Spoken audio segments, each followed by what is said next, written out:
After listening to Sheikh Mahwish, now Aruba will discuss some more causes responsible for climate change. So please, Aruba.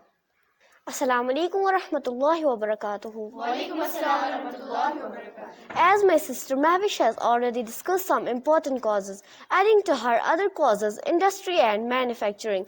The factory and facility that produce all goods are significant sources of greenhouse gases in 2020. They were responsible for whole 24% US emissions.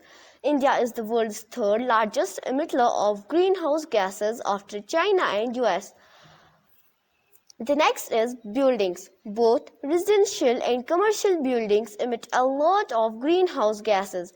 Heating, cooling, cooking, running appliances, and maintaining other building-wide systems accounted for 13% of US emissions overall in 2020. Thank you. There are many things that each of us can do as individuals to prevent climate change, to slow down its effect. For this, we have to vastly increase our efforts. The world must adopt and become resilient to the current and future impacts of climate change. Here, Rufaida and Nimra will discuss some preventive measures. So please, Rufaida. Assalamu alaikum wa rahmatullahi wa barakatuh. Walaikum assalam wa rahmatullahi wa barakatuh. This is Rufaida. The first thing for preventing the climate change Is to keep fossils in the ground. It includes coal, oil, gas, and so on that are extracted and burned. Before climate change will get even worse, all countries need to move their economies away from fossil fuels as soon as possible. Second, invest in renewable energy. Changing our main energy source to clean and renewable energy is the best way to stop using fossil fuels.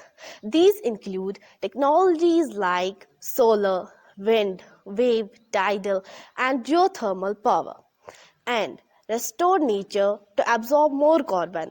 The natural world is good at cleaning up our emission, but we need to look after it. Planting trees in the right place restores originality of nature. Thus, the wilding scheme is the good place to start. Thank you. Thank you, dear Rufaida. Now, Nimra will introduce some more preventive measures. So please, Nimra. Assalamu alaikum wa rahmatullahi wa barakatuhu. Walaikum assalam wa rahmatullahi wa barakatuh. I am Mehrun Nimra. The next important preventive measure includes protecting the oceans. Oceans also absorb the large amount of carbon dioxide from the atmosphere. It helps to keep our climate stable. Protecting ocean and life in them is a way to protect ourselves from climate change. Next is to reduce plastic. Plastic doesn't break down quickly in nature, so a lot of plastic is burnt, which contributes to emission.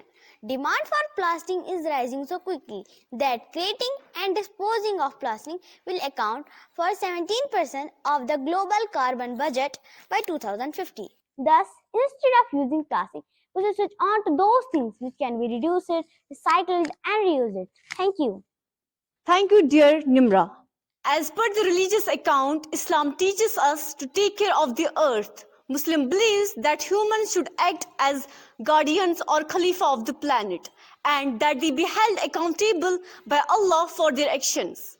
This concept of stewardship is a powerful one and was used in Islamic declaration on the climate change to change in environmental policy in Muslim countries. In fact, we need to look no further than Quran for guidance, where there are approximately 200 verses concerning the environment.